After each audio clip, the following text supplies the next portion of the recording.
ప్రకటన గ్రంథము 1వ అధ్యాయము 7వ వచనం వరకు మేము పార్ట్ 1 ముందును తర్వాత పార్ట్ 2 ఈ 7 వచనములు కూడా 1వ అధ్యాయము 7 వచనముల వరకు ఇందులోనే ఉన్నాయి.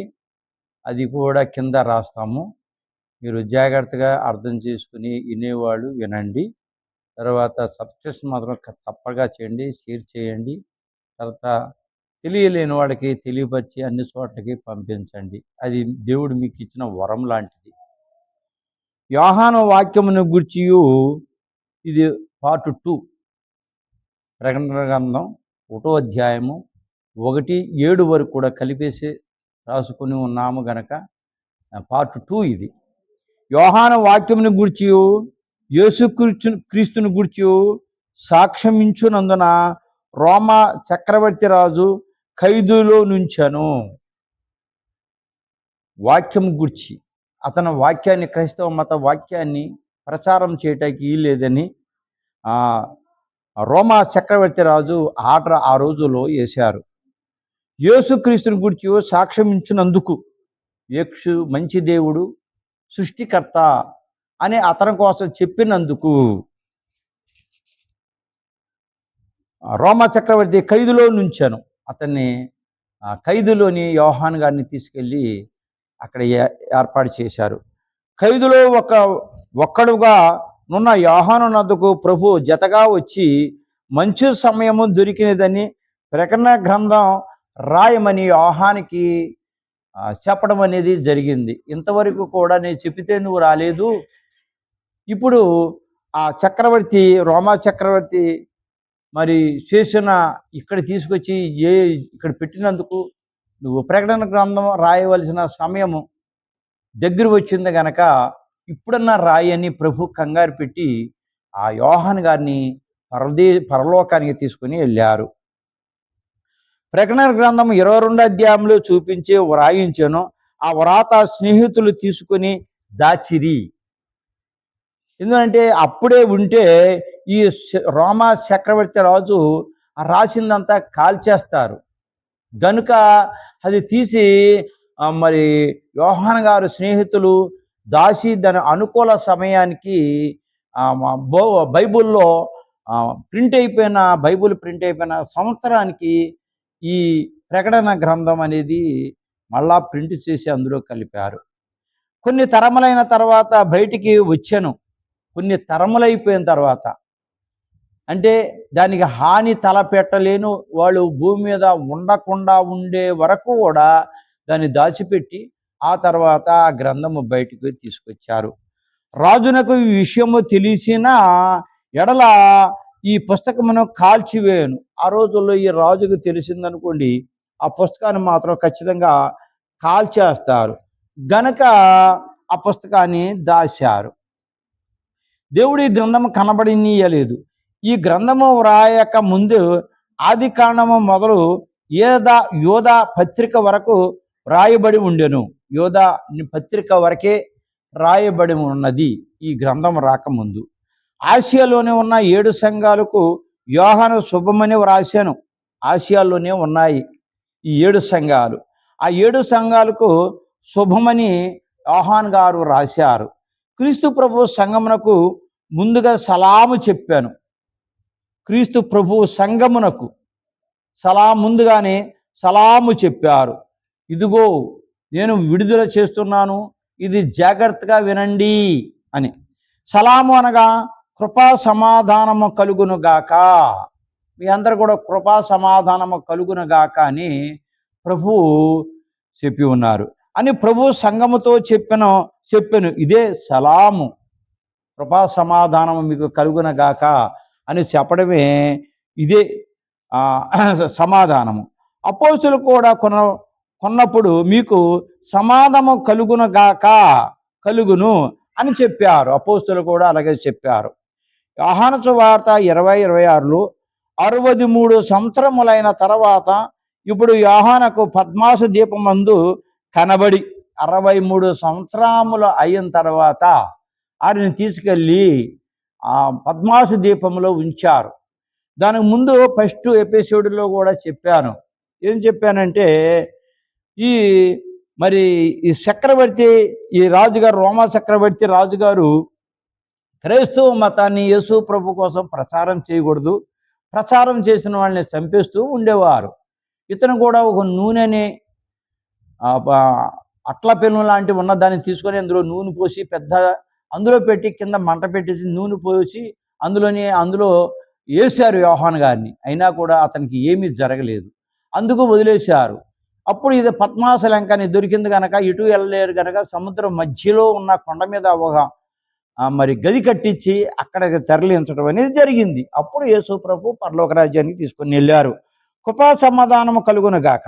1 వర్తమాన కాలము, 2 భూతకాలము, 3 భవిష్యత్తు కాలము. వర్తమాన కాలం అంటే జరిగిపోయింది, భూతకాలం అంటే జరుగుతున్న కాలము, భవిష్యత్తు అంటే జరగబోయే కాలము. మృతుల్లోని లేచిన వాడు ఆది సంభూతుడు.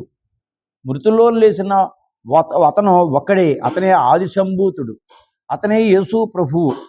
జరుగుతున్న కాలము, జరిగిపోయిన కాలము, జరగబో కాలము, ఈ 3 కాలాలు కూడా ప్రభు ఈ ప్రకటన గ్రంథంలో 66 పుస్తకాల్లో 65 పుస్తకాలు కాకుండా సపరేట్గా ఉన్న ప్రకటన గ్రంథంలో ఉన్నవి. అనగా అన్ని కాలములో ఉన్న తండ్రి అని అర్థము. జరిగిపోయిన కాలము, జరుగుతున్న కాలము, జరగబోయే కాలము, అన్ని కాలములో కూడా ఈ ముగ్గురు ఉన్నారు, తండ్రి, కుమార, పరిశుద్ధాత్మ. క్రీస్తే ఎవడను ఎప్పుడైనా దేవుణ్ణి చూడలేదు. క్రీస్తే ఎవడను ఎప్పుడైనానో దేవుణ్ణి చూడలేదు. తండ్రిని ఎప్పుడు ఎవరో చూడలేదు క్రీస్తు తప్ప. తండ్రి రొమ్మునున్న అద్వితీయ కుమారుడైన ఆయనను బయలుపరిచాను.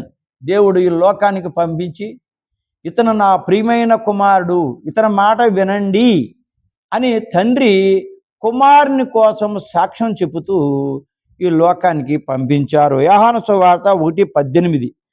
మోషే దేవునితో ముఖాముఖిగా మాట్లాడాను. మోషే గారు ముఖాముఖిగా దేవునితో మాట్లాడాను. తండ్రి మోషేతో మాట్లాడానని ఇక్కడ రాసి ఉంది. నిర్గమాకాండము 33:11లో, 32:29లో కూడా రాసి ఉంది. కానీ ఆ మాట్లాడుట దైవ ప్రత్యక్షతను బట్టి మనిషి రీతిన మాట్లాడితే ఉన్నది. మనిషి ఎలా మాట్లాడుకున్నారో అలాగా తండ్రి మోషేతోని మాట్లాడారు. అలా మాట్లాడింది నిజమే, ముఖాముఖిగా మాట్లాడింది నిజమే. కానీ మనిషి ఎదురుపడి మాట్లాడినట్టు మాట్లాడలేదు. ఎందుకంటే మోషే గారి కంటే ఇంకా శక్తిమంతులు ఉన్న తండ్రిని ముఖాముఖిగా మాట్లాడిన వాళ్ళు ఈ భూలోకం మీద కానీ పరలోకంలో కానీ ఎవరూ లేరు. ఎందుకంటే యేసు ప్రభు పరిశుద్ధాత్మ తప్ప అక్కడికి వెళ్ళటానికి వీలు లేదు. దేవదూతలు పని చేయటానికి వెళ్తాయి. కాకపోతే తండ్రి చూసినవాడు ఎవరైనా బ్రతకజాలరని బైబిల్ చెప్తుంది. ఇక్కడ ముఖాముఖిగా అని ఉంది. ముఖాముఖిగా అంటే యెహో తండ్రి పరలోకములో యెహో తండ్రి దగ్గర ఉన్న మేఘాలు తీసుకొని కప్పుకున్నారు. ఆ కప్పుకొని అందులో నుంచి మాట్లాడారే కానీ ముఖాముఖిగా మాట్లాడమని మోషే గారు అడిగితే, నేను ముఖాముఖిగా నీతో మాట్లాడితే ఈ లోకంలో నువ్వు కాలిపోతావు అని చెప్పడం జరిగింది.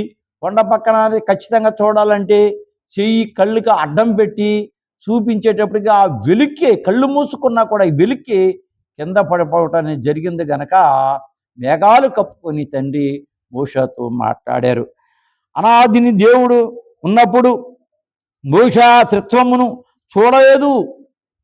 చూడలేరు ఎవరు. ఆ వెలుగుని, ఆ త్రిత్వాన్ని చూడలేరు. తండ్రి, కుమార, పరిశుద్ధాత్మ త్రిత్వాన్ని. క్రీస్తు ప్రభు అనాదిలో దేవుడై ఉండి అనాదిలోనే దేవుడై ఉన్నాడు. యేసు ప్రభు గారు దేవునితో స్నేహం కలిగి ఉన్నారు. బెత్లెహేములో పుట్టి అందరికీ ఆ దైవ త్రిత్వమును బయలుపరిచాను. మత్తయి సువార్త 8:16 ఉంది. ఇక్కడ యోహాను సువార్తలో రాసినట్టు వాక్యమే నేను అన్న వాతావరణం మీద, భూమి మీద మరియమ్మతో, ఆ మరియమ్మ గర్భాన ఉదయించారు గనుక మానవ రూపంలో కనిపించారు. ఆ మరియమ్మ గర్భంలో ఉదయించక ముందు అతనికి శరీరం లేదు, మనిషి రూపం లేదు, తండ్రిగా లేదు, పరిశుద్ధాత్మక లేదు, ఇప్పుడు కూడా లేదు. అతని తల్లి గర్భాన పుట్టడం, మరణించటం, ఆ శరీరం అంతటితోనే పోయింది. క్షయితమైన శరీరం అది. ఇప్పుడు అక్షయతగా ఉన్నారు, అంటే ఆత్మకు సంబంధించిన మనుషులు దేవుళ్ళుగా ఉన్నారు. అది ఆది సంభూతుడు, క్రీస్తునకు ఆది సంభూతుడుగా లేచిన వాడినే పేరు. ఎందుకనగా ఇయ్యూరు ఆది సంభూతుడుగాని లేచినట్టే పేరు. ఇయ్యూరు కుమార్తె నాయును విధవరాలు కుమారుడు బెతేనీలోనే లాజరు ఈ మొదలైన వారు. నయుని విధవరాలు కుమారుడు బెతనీలో లాజరు ఈ మొదలైన వారు చనిపోయి క్రీస్తు వలన బ్రతికింపబడి, క్రీస్తు ప్రార్థన చేయక చచ్చిపోయిన వాళ్ళు బ్రతికారు. అయితే మరలా చనిపోయినారు. క్రీస్తు బ్రతికించినప్పుడు మళ్ళా వీళ్ళు చనిపోయారు. కానీ క్రీస్తు ప్రభు చనిపోయి లేచెను, మరలా చనిపోలేదు. వాళ్ళకి తేడా ఇదే. చచ్చిపోయిన వాళ్ళని ప్రభు ప్రార్థించగా పైకి లేచారు, ప్రభు చనిపోయి లేచారు, మళ్ళీ మరణించలేదు, ఇప్పుడు సజీవంగానే ఉన్నారు. గనుక మరణములో నుండి మృతుల్లో నుండి లేచిన వారిలో ఈయనే మొదటివాడు. మరణములో నుంచి మృతుల్లో నుంచి లేచిన ముందు బహుమతే యేసు ప్రభు గారు. కడవరి కాలము ముందు క్రీస్తునందు మృతి పొందిన భక్తులందరికీ క్రీస్తు ప్రభు లేపును. ఈ మృతి పొందినందరికీ కూడా క్రీస్తు ప్రభు ఎలాగైతే లేచారో అలాగే లేపును. క్రీస్తునకు ఏ విధంగా రెండవసారి మరణము లేదో ఆ విధంగా భక్తులకు కూడా మరణం ఉండదు. రాకడ వచ్చిన తర్వాత ముందు మరణించిన వాళ్ళు, మనము సజీవమైన వాళ్ళు, మరి ఆకాశము కొత్త పరలోకానికి కట్టబోయే యెరూషలేములోనికి మనం ప్రవేశించినప్పుడు ప్రభుకి ఏ రూపంగా అయితే మరణం లేదో అలాగే మనకి మరణం ఉండదు. అలాగే మరణం లేని వారిలో క్రీస్తు మొదటివాడు. అతని మనందరికంట క్రీస్తే మొదట ప్రభు. క్రీస్తు గనక ఆయన ఆది సంభూతుడు, అతనికి అంతం లేదు. ఎన్ని సంవత్సరాల క్రితం భూమి మీద అతను పుట్టారు, తండ్రి కుమార పరిశుద్ధాత్మ, అప్పుడు మనకు తెలియదు, ఎవరికి తెలియదు. అది ఎన్ని సంవత్సరాలు ఎవరికి కూడా ప్రభు చెప్పలేదు, ఎవరు గమనించలేని సమయం. అప్పుడే మనము కూడా అక్కడ ఉన్నాము. తండ్రి కుమార పరిశుద్ధాత్మ ఎప్పుడైతే ఆది సంభూతుడిగా నిలబడ్డారు, మనమందరము కూడా అక్కడే ఉన్నాము. ఏ రూపంలో ఉన్నాము? ఆత్మరూపంగా ఉన్నాము. అప్పుడే మనం అందరం తయారయ్యాము. ఆ కొలసి 1:15 ఉంది, అమూల్యమైన రక్తము చేత. ఈ అమూల్యమైన రక్తము యేసు రక్తము. ఈ అమూల్యమైన రక్తము చేత అనగా నిర్దోషమును నిష్కళంకములగు గొర్రెపిల్ల వంటి క్రీస్తు రక్తము చేత, నిష్కళంకము పాపము లేని గొర్రెపిల్ల యేసు ప్రభు, అతను పరిశుద్ధుడు. ఆ రక్తము వల్ల విమోచించబడితిరని మీరు ఎరుగుదురు కదా. మనమందరం కూడా అందులో కడగబడి, మన పాపాలు కడగబడి విమోచించుదురని మనం ఎరుగుదుము కదా. 1 పేతురు 1:19 ఉంది. పాపికి క్రీస్తు రక్తం వల్ల శుద్ధి. పాపమైన మనము క్రీస్తు వల్ల శుద్ధి అయి ఉన్నాము. మత్తయి సువార్త 26:28 ఉంది. 1 యోహాను 1:7 కూడా ఉంది. దేవుడు తన స్వరక్తం ఇచ్చి సంఘమును సంపాదించాను. ప్రాణానికి సంపాదించింది ఎవరూ లేదు ఈ లోకములో.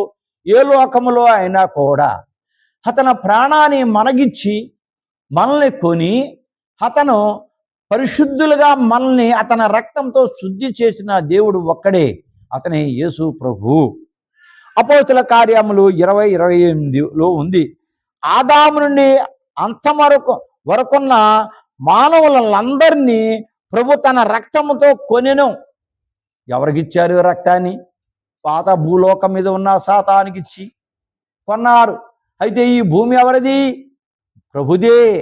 ఆ రోజు అబ్రాహము లేచి తూర్పు సైడ్ కానాను దేశానికి వెళ్ళమన్నారు. ఈ ఊరు కూడా చెప్పలేదు, అక్కడికి వచ్చేశారు. కరువు వచ్చినప్పుడు ఐగుప్తు దేశానికి వెళ్ళారు.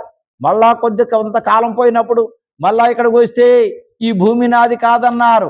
వాళ్ళతో యుద్ధం చేయాల్సిన అవసరం వచ్చి అబ్రాహాం యుద్ధం చేసి వాళ్ళ భూమిని అతను సంపాదించుకోగలిగాడు. అలాగే యెహోవా తండ్రి సంపాదించిన ఈ భూమిని మళ్ళీ సాతానుతో యుద్ధం చేసి ఈ భూమిని యేసు ప్రభుకిచ్చి వధువు సంఘాన్ని మన తయారు చేసి వరుడుగా యేసు ప్రభుని తయారు చేసి ఈ భూమి మీదే ఏళ్ళ పరిపాలన చేయమని తండ్రి ఒప్పచెప్పడానికి సిద్ధంగా ఉన్నారు. ఈ స్థితిని ఎరిగిన అనేకులు క్రీస్తు ప్రభు వలన విమోచన రక్షణ కలదని విశ్వసించిరి. ఈ రూపునిగా చేస్తాడు గనక యేసు ప్రభు ద్వారాకే మనకు రక్షణ. అతని ద్వారా తప్ప ఏ ద్వారాగా మనకు రక్షణ లేదు. బాప్తిసమను ముద్రను పొందుతున్నారు. ఈ బాప్తిసం అనగా దత్తత తీసుకుంటామే కానీ మత మార్పిడి కాదు. ఎవరన్నా మన మత మార్పిడి అని అంటే ఒక కులం ఉంది, ఆ కులంలోని మత మార్పిడి బాప్తిసం తీసుకున్నప్పుడు వేరే కులాన్ని మా పిల్లల్ని ఇస్తాము బాప్తిసం తీసుకున్నాము క్రైస్తవులు అంటే ఒప్పుకుంటారా? ఒప్పుకోరు కదా. ఎందుకు మీరు అందరూ కంగారు పడతారు? ప్రజలు విని మా బైబుల్ సిద్ధాంత ప్రకారంగా మేము మరి దేవుని బిడ్డలుగా దత్తపుత్రులుగా చేసుకుంటున్నాము. మత మార్పిడిని ఎందుకు అంటారు? మీ దేవుళ్ళు మా దేవుళ్ళే కానీ మమ్మల్ని మేము విమర్శించట్లేదు. మమ్మల్ని మీరు విమర్శించకండి. ఎవరి బోధాలు జరగనియండి. ఈ భారతదేశము అన్ని హక్కులు కలిగిన దేశము. అది గ్రహించుకొని ఎవరిదే వాళ్ళు జాగ్రత్తగా ఉంటే ఏ గొడవలు రావు. ప్రభు రెండవ మారు వచ్చి ఆయన యొద్ద నుండుటకు తీసుకొని వెళ్ళునని సిద్ధపడుతున్నారు. ఎవరు? భూలోకం మీద ఉన్న వధువు సంఘం. ఫస్ట్ వచ్చినప్పుడే సంఘాన్ని సిద్ధం చేసి ఇలా ఉండండి అని చెప్పి మనకు ఆదరణకర్త అయిన పరిశుద్ధాత్మని మనకు ఒప్పచెప్పి పెళ్లి కుమార్తెగా సిద్ధం చేసి సిద్ధపడండి అని పరలోకానికి వెళ్ళారు. ఇప్పుడు రెండోసారి వచ్చి మనం తీసుకెళ్ళటానికి సిద్ధంగా ఉన్నారు. ఆయన మేఘారుడే వచ్చుచున్నాడు. మేఘాల మీద వచ్చుచున్నాడు. వాళ్ళందరూ కూడా మేఘాల మీద ఎక్కటానికి వెళ్ళటానికి సిద్ధపడి ఉండాలి. సిద్ధపాటు కలిగి ఉన్నామా? ప్రకటన గ్రంథము 1:7 ప్రతి నేత్రము ఆయన చూచును. ఇంత అద్భుతం జరిగిన అతను పొడిసిన వాళ్ళు వీళ్ళందరూ కూడా ప్రభుని ఆయన ఈ లోకంలో అతను వచ్చినప్పుడు అందరూ చూస్తారు. ఆయనను పొడిచిన వారును చూతురు. ప్రభుని పొడిచిన వారు కూడా ఈ లోకానికి రెండో ట్రిప్ వచ్చినప్పుడు చూస్తారు. భూజనులందరూ రొమ్ము కొట్టుకుందురు. అవును, ఆమెన్. అందరు కూడా రొమ్ము అంటే గుండెకాయ కొట్టుకుంటారు. అయ్యో, ఇదివరకు మేము ఇతను తోసేసామే, ఇప్పుడు కూడా ఇతను తోసేసామే, ఇతనే కదా సృష్టికర్త అని గుండె కొట్టుకునే రోజు ముందున్నది. ప్రభు రాకడలు అనేకములు. అవి ఒకటి ఆదికాండము మొదలు ప్రభు జన్మదినము వరకు తన భక్తులకు ప్రత్యక్షమగుట. ఆదికాండము నుంచి కూడా 65 పుస్తకాల్లో కూడా ప్రత్యక్షం అవుతూనే ఉన్నారు. 65 పుస్తకాలు ఫస్ట్ ఎపిసోడ్లో మీకు ఇచ్చి ఉన్నాను.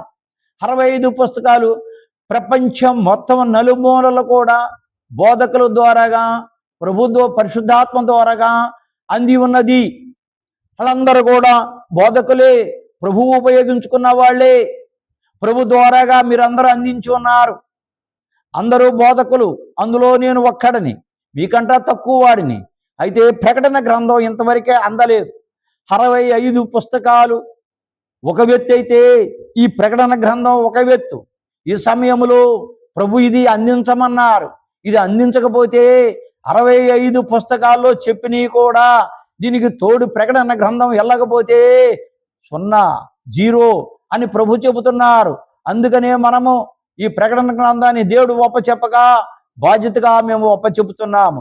అంతేగాని మీకంటే ఎక్కువని లేకుంటే తక్కువని కాదు. మనమందరం కూడా దేవుని బిడలం. ఆదికాండము 32:30లో ఉంది. 2 ప్రభు సంఘమును సంపాదించుకున్నట్టుకు నరుడుగా జన్మించుట ఇది మొదటి రాకడ. యోహాను సువార్త 1:14లో ఉంది. యేసు ప్రభు ఫస్ట్ వచ్చింది ఎందుకంటే సంఘాన్ని, అంటే వధువు సంఘాన్ని. వధువు సంఘం అంటే పెళ్లి కుమార్తె. పెళ్లి కుమార్తె అనగా పురుషులు స్త్రీలు కలిసి సంఘం అందరు కలిసి పెళ్లి కుమార్తె. వీళ్ళందరూ కూడా రేపు రాకడికి ఎత్తబడ్డ తర్వాత పరలోకములోని అందరు కూడా వధువుగా కూర్చోవటం, యేసు ప్రభు మనల్ని పెళ్లి చేసుకుంటాం అనేది జరుగుతుంది. తాను సంపాదించిన సంఘమును తీసుకొని పోవుటకు ప్రభు వచ్చును. అప్పుడు అతను సంపాదించుకున్న సంఘం ఎలా సంపాదించుకున్నారు? పరలోకంలో అతను ఉన్నాడు కదా, అతను ఎలా సంపాదించుకున్నాడు అని ప్రశ్న వస్తే పరిశుద్ధాత్మని మన దగ్గరే ఉంచి ఉన్నారు. ఆత్మరూపంగా మనందరిని కూడా సంపాదించుకున్నారు. ప్రకటన గ్రంథం 1:13 ఉంది. ఇదే రెండవ రాకడ. ఈ రాకడ వెళ్ళు వరకే తెలియను కానీ మిగిలిన వారికే తెలియదు. ఇదేమిటి? పరిశుద్ధాత్మ అంటున్నారు, తర్వాత ఆత్మ అంటున్నారు. ఇవన్నీ రకరకాలుగా పాయింట్ అవుట్ చేయటం ఆపండి. మీకు అర్థమైతే ఆనందంగా అర్థం చేసుకోండి, అర్థం చేసుకుంటాక ట్రై చేయండి. అర్థం అవ్వకపోతే దీన్ని పాయింట్ అవుట్ చేయకండి దయచేసి. ఇది బైబుల్ పూర్తిగా తెలుసుకున్న వాళ్ళే బైబిల్లో వచనాలు కూడా అక్కడక్కడ చెబుతున్నారు. మిగిలిన వచనాలు 1-2 అది దేవుడు చెప్పిన మాటలు. ఇది కరెక్ట్ అని నమ్మి తీరాలి. నమ్మకపోతే శిక్షని కూడా ఫస్ట్ ఎపిసోడ్లోని ప్రకటన గ్రంథంలోని తెలియపరుచున్నారు ప్రభువు. 1వ దశలోనిక 4:16 ఉంది. మత్తయి సువార్త 24:40 ఉంది. లూకా సువార్త 17:34 ఉంది. ప్రభువు గుర్రములపై వచ్చి రాకడలో వెళ్ళక మిగిలిన వారిని అప్పుడప్పుడు అక్కడక్కడ 7 ఎండ్లో తయారైన వారిని తీసుకొని వెళ్ళుటకు వచ్చును. ముందు బోర మోగగానే మరణించిన వాళ్ళు ఎవరికి గుర్తు?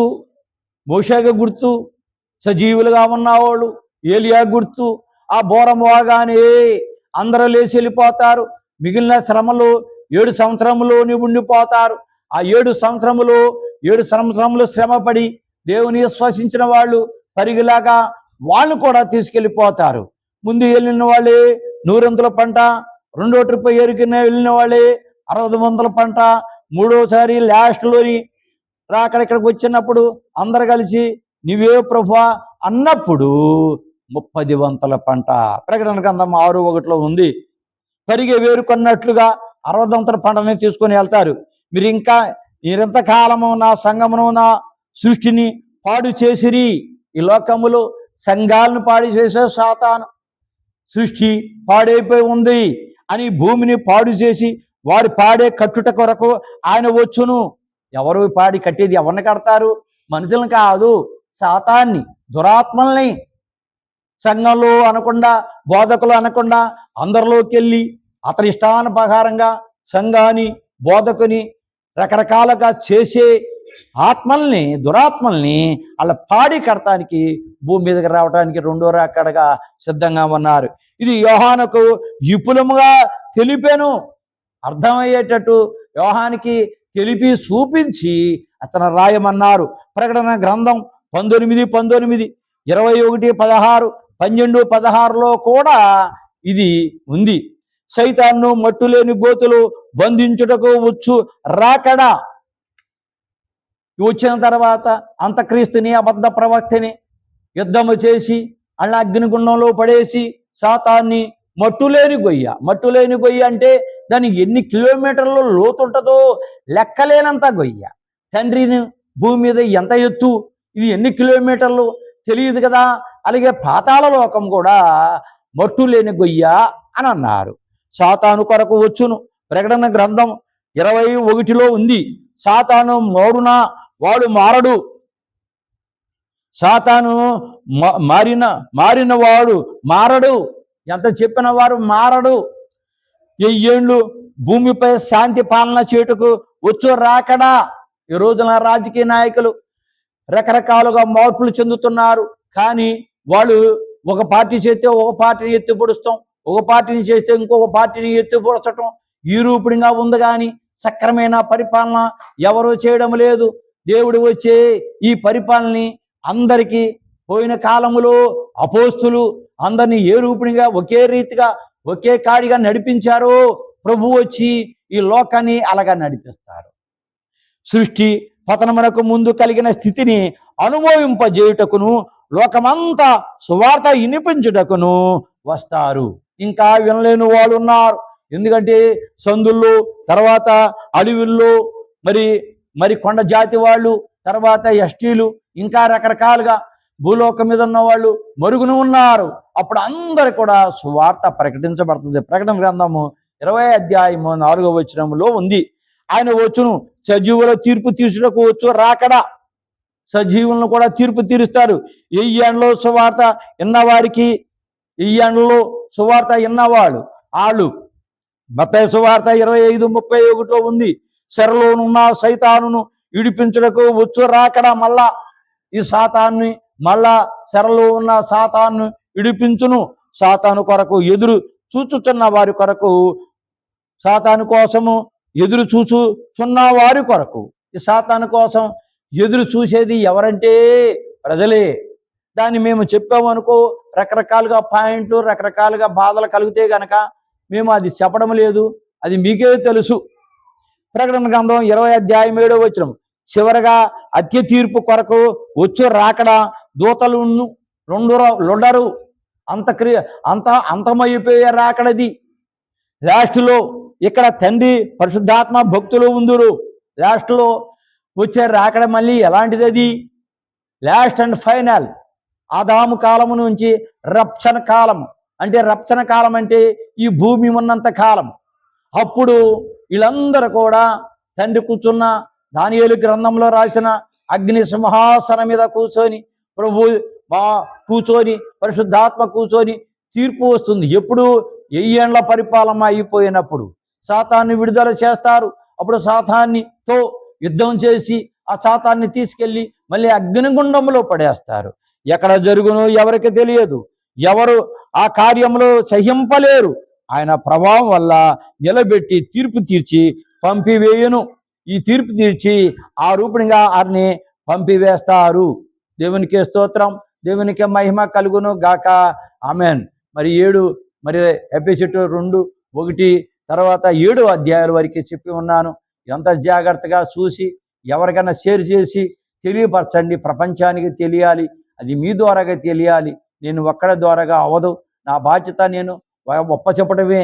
తండ్రి మీ ద్వారాగే, ప్రజల ద్వారాగే అందరి చోట్లకి పంపిస్తానన్నారు. దయచేసి ఇతను చెప్పాడు, మనం పంపించాలా అన్న దురుద్దేశం లేకుండా అందరూ మన అని దేవుని బిడలమని మంచి మనసుతో మీరందరూ కూడా షేర్ చేసి పంపించి సబ్స్క్రిప్షన్ చేయండి. దేవునికి స్తోత్రం, దేవునికి మహిమ కలుగును గాక. ఆమేన్.